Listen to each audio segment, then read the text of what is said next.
Profesor Robert Cialdini, seorang profesor psikologi dari Universitas Arizona, yang dimana dia ngelakuin penelitian terhadap manusia. Kenapa sih kurang lebih manusia itu sering termanipulasi? Mungkin bagi lo yang kurang tahu, Bang, manipulasi itu apa?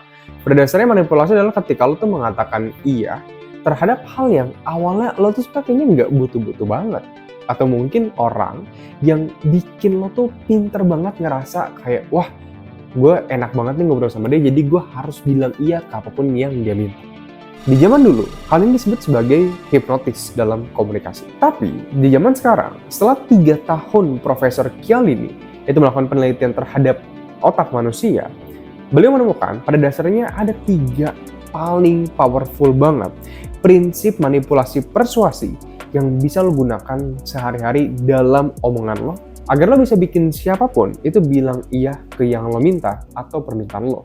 Dan ini super duper powerful banget, jadi tolong gunakan ini dengan etika moral dan pikirin juga kurang lebih apa yang bakal terjadi kepada lawan bicara gue. Karena ini super duper powerful banget. Dan gue bakal mulai dengan yang pertama, yaitu adalah konsep dari otoritas. Kalau semuanya, konsep otoritas ini itu benar-benar powerful banget dan sering gue gunakan. Selama 6 tahun gue belajar dan mempraktekkan ilmu komunikasi dalam kehidupan gue sehari-hari. By the way, kenalin, nama gue Jason Stanley. Gue udah punya pengalaman 6 tahun di bidang science communication.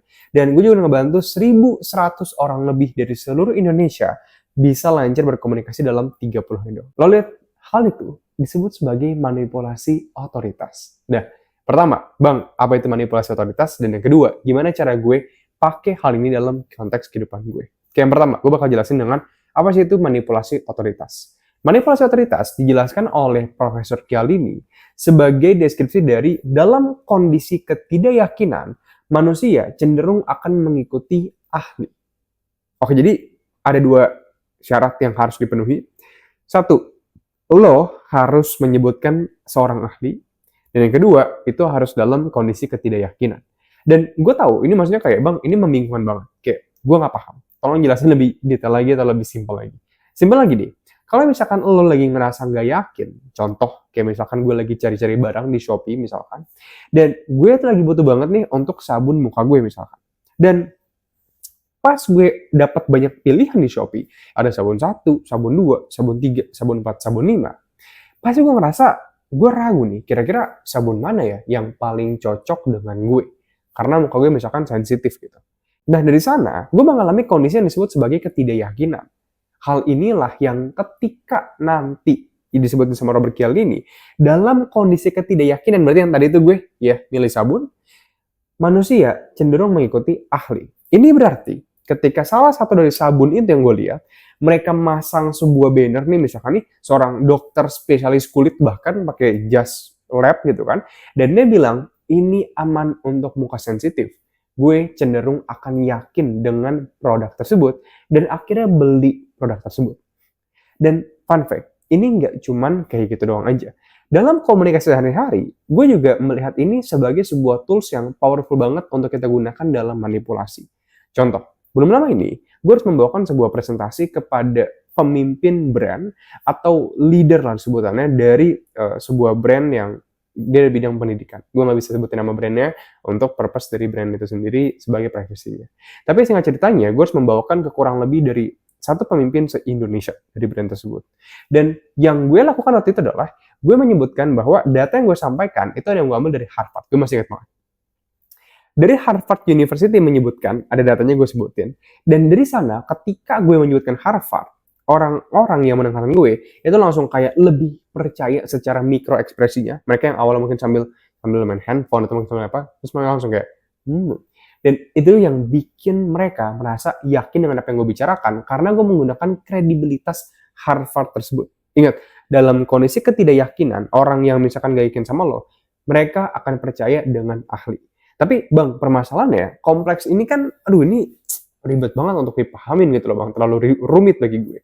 Gimana cara gue pakai ini dalam kehidupan sehari-hari gue? Oke, yang paling sering gue lakukan untuk menggunakan prinsip persuasi Profesor Cialdini ini adalah dengan lo setiap kali lo menyusun presentasi, alur bicara, pitching ke investor, atau ngomong ke customer lo, lo harus memasukkan minimal satu aja komponen dari ahli tersebut.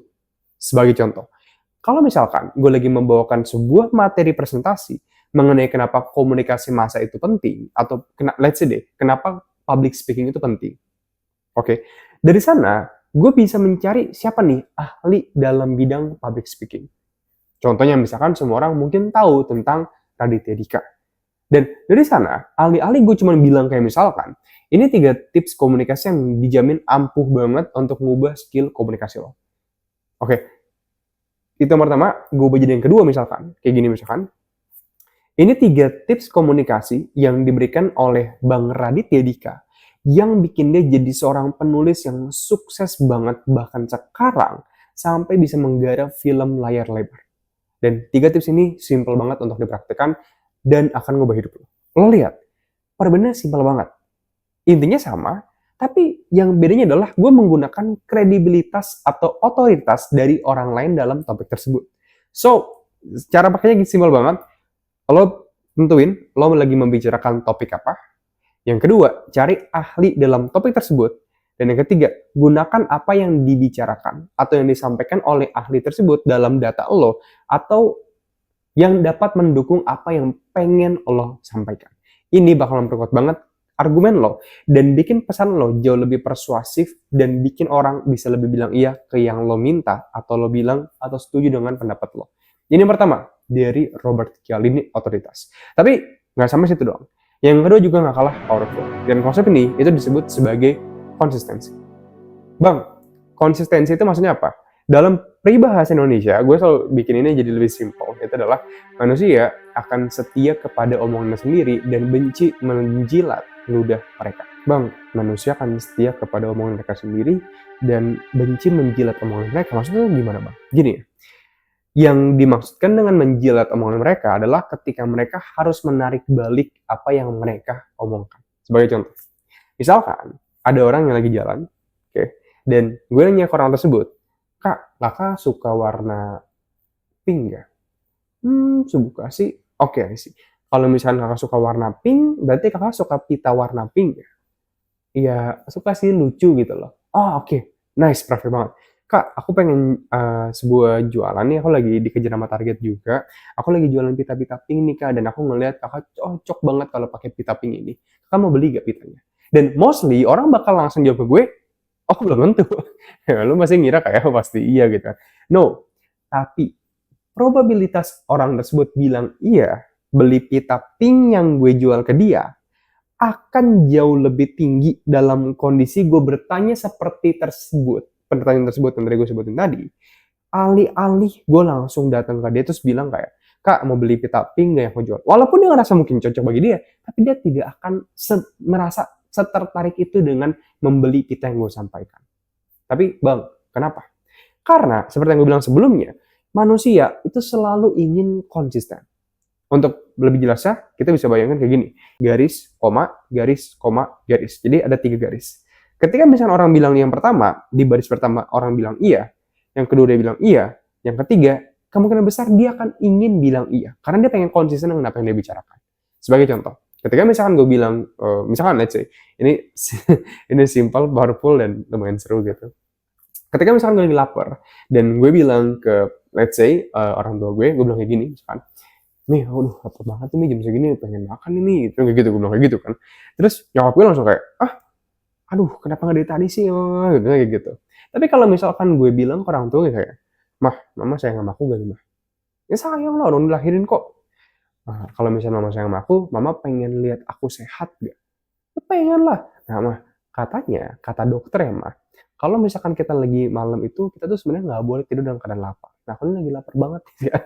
Jadi, again, itu juga ada sebuah hukum psikologi namanya itu hukum the law of effort atau usaha. Jadi, orang akan lebih mengapresiasi lo kalau misalkan lo menunjukkan usaha yang besar untuk mencapai apa yang lo minta. Mereka bakal appreciate dan mereka bakal ngelakuin hal itu juga. Tapi nevertheless, lo lihat, ketika lo bikin orang itu bilang iya terlebih dahulu, iya, dia akan cenderung bilang iya ke yang lo minta. Robert Cialdini menemukan ini dari sebuah penelitian, kalau nggak salah gue tuh donor darah seingat gue. Jadi Robert Cialdini itu melakukan penelitian di mana dia datang ke sebuah kota atau desa perumahan lah ya ibaratnya. Dan dia tuh waktu itu mengirimkan sebuah petisi. Kalau lo nggak tahu petisi itu apa tuh kayak vote gitu loh. Mendukung donor darah. Jadi kayak misalnya rumah gue didatengin sama orang gitu kan, terus mereka kayak, Bang Jason setuju gak sama donor darah? Setuju. Dan ketika minggu depannya donor darahnya itu diadakan, tahu apa yang terjadi? Orang-orang yang tanda tangan donor darah, menyetujui donor darah, mereka 2 kali lipat lebih banyak mendonorkan darah mereka daripada orang-orang yang tidak menandatangani perjanjian atau voting tersebut. Dan itu powerful banget karena manusia selalu yang konsisten dengan apa yang mereka katakan.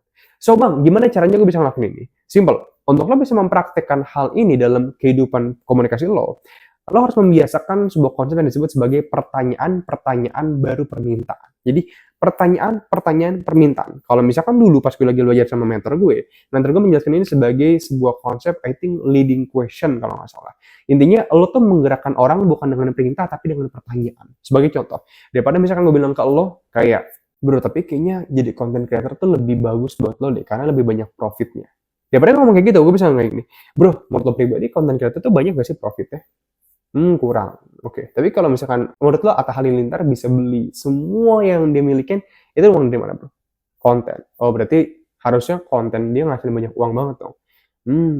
Nah, tapi lo sendiri, bro, lo suka gak sih sama kayak sinematografi, videografi?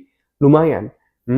Oke. Lo nggak ada kepikiran kah lo akan menuju ke arah sana? Karena gue ngeliat lo tuh oke banget, lo punya bakat banget nih menuju ke arah sana. Lo lihat, jadi gue nanya dulu, baru gue kasih permintaannya. Ketika orang bilang iya, atau kayak setuju, lo pengen kelas ini menjadi kelas yang hebat? Pengen. Lo pengen korupsi dihilangkan di kelas ini? Pengen. Voting gue sekarang juga. Gue akan menjamin hal tersebut kepada lo. Kalau misalkan sampai gue gak berhasil lakuin hal tersebut, anytime lo minta gue untuk step out, keluar dari voting ini, dari leadership ini, gue bakal keluar. Nah itu lebih powerful daripada gue bilang kayak, gue akan menghilangkan bla bla bla. Orang bakal mikir itu kayak bullshit banget gitu loh. Nah itu yang kedua. Oke. Yang ketiga, prinsip persuasi dari Robert Cialdini. Yang itu adalah sebuah konsep yang disebut sebagai liking. Jadi zaman dulu itu pernah ada seorang salesman yang bahkan pernah dinobatkan oleh Guinness World Record sebagai top salesman seluruh atau bahkan the best salesman in the history. Gue lupa deh, pokoknya dia jualan mobil gitu kan. Tapi dia sampai dapat rekor dunia, Guinness World Record, karena ya dia jago banget jualan gitu. Dan pasti Robert Cialdini datang ke orang ini, salesman ini, dia nanya, kenapa? Apa maksudnya rahasia lo bisa jualan ke siapapun, dimanapun, dan kapanpun. Dan si salesman ini itu bilang simple banget, ada 2. Kalau lo pengen jualan mobil, laku pada siapapun, 1, harganya harus matching, orangnya punya budget yang cukup untuk beli mobilnya, otherwise dia nggak bakal beli. Dan yang kedua, orang tersebut harus suka sama lo. Simple. Dan dari sana, Robert Cialdini mikir, oke, tapi suka itu terlalu luas gitu loh. Well, apa yang lo maksudin dengan suka? Suka itu dapat dikategorisasikan atau dipengaruhi oleh 3 variabel. Oleh Robert Cialdini dibilangin. 1, antara visual appearance, lo ganteng atau cantik, ya bisa diubah sedikit dengan kita pakai baju yang rapi, kita pakai parfum untuk olfactic communication. Kalau lo nggak tahu olfactic communication apa, itu namanya komunikasi wangi-wangian. Gue bahas juga di 3-hour communication, yang sempat di awal gue udah mention, gue udah ngebantu 1000 orang lebih di program sana, lo bisa cek aja nanti lebih lanjutnya di program di bawah, di pin komentar di bawah. Yang kedua, selain dari visual appearance, ada juga yang disebut sebagai similaritas. Orang suka dengan orang yang mirip dengan mereka. So, sebagai contoh, kalau misalkan gue adalah seorang anak tunggal, gue akan cenderung lebih bisa mudah dekat dan suka juga dengan orang yang anak tunggal juga kayak gue misalkan. Nah, tapi the point is gini, suka itu dalam artian bukan berarti secara seksual. Bisa jadi kayak lo bisa lebih mudah dekat dengan seseorang dan menjalin hubungan dengan mereka dan lebih open dengan ide mereka. Jadi secara simpelnya, lo lebih open dan lebih terbuka dengan persuasi yang akan mereka berikan kepada lo. Karena barrier atau tembok psikologi lo itu akan lebih tipis dibandingkan dengan orang yang beda total sama lo. Lo lihat, best friend atau teman-teman dekat, kebanyakan itu pasti mirip. Pasti mirip. Karena apa? Karena mereka mirip dan mereka klop, makanya mereka berteman dekat. Ini namanya similaritas dalam psikologi komunikasi. So, bang, 1, harus cantik atau tampan. Yang kedua, gue harus mirip dengan mereka. Yang ketiga, apalagi bang?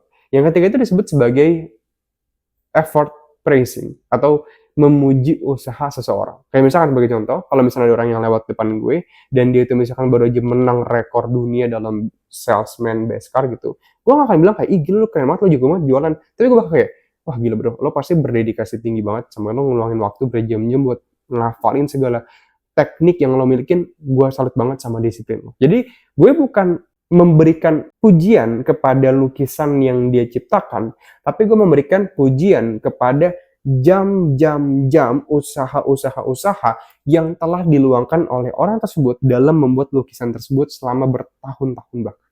Nah itu yang gue puji, karena itu bakal jauh lebih efektif. Cuman gimana caranya gue nerapin ini dalam konteks pembicaraan atau komunikasi gue, Bang? Simple. Ketika lo ngobrol sama orang, berkomunikasi, pastikan mereka suka sama lo. Dengan cara apa? Dengan cara bilang ke mereka bahwa, oh, lo juga suka Squid Game, gue juga suka. Oh, I see. Tapi lo suka nonton film ini gak? Lo suka musik classical kayak Mozart gitu kan? Oh, gue juga suka banget. Oh iya. Oh iya, gue tuh waktu itu sempet pernah mau ikut konser. Dari luar percakapan itu, kita sama-sama suka Beethoven, Mozart, kita juga sama-sama suka Squid Game.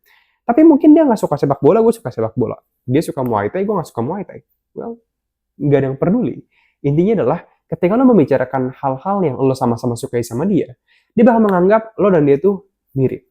Ketika hal tersebut terjadi, dia bakal lebih open dengan ide yang lo sampaikan, dengan permintaan yang lo sampaikan, dan segala ide yang lo tuangkan ke dalam percakapan tersebut. Dari sana, ketika lo menggabungkan ketiga hal ini, komitmen, orang selalu bilang iya, dan mereka ingin konsisten dengan apa yang mereka katakan. Lo combine dengan tadi yang gue bilang untuk bagian dari otoritas. Dan yang ketiga adalah liking. Orang suka dengan orang yang mirip dengan mereka. Ini super duper powerful banget untuk lo terapkan. Tapi nggak sampai di sana. Kalau misalkan lo pengen benar-benar serius, ngasah skill komunikasi lo dari 0 sampai akhir, investasi sekali seumur hidup, lo bisa cek program gue, namanya stanleyacademy.com. Di sana kita udah ngebantu 1.100 orang lebih lancar berkomunikasi dalam 30 hari tanpa rasa gugup, gagap belibet, bahkan bisa ngasihin skill komunikasi kayak berretorika, berargumen, nerapin karisma yang bakal bikin lo jadi makin manusia, nerapin komunikasi persuasif untuk bikin siapapun yang ketemu sama lo bilang iya ke yang lo minta, dan masih banyak banget lainnya. Kalau misalnya dalam 30 hari lo ngalamin perubahan apapun, tenang aja, uang lo bakal di-refund 100%. Jadi kalau misalnya pengen cek untuk programnya, cek aja linknya di pin komentar di bawah. Bye-bye.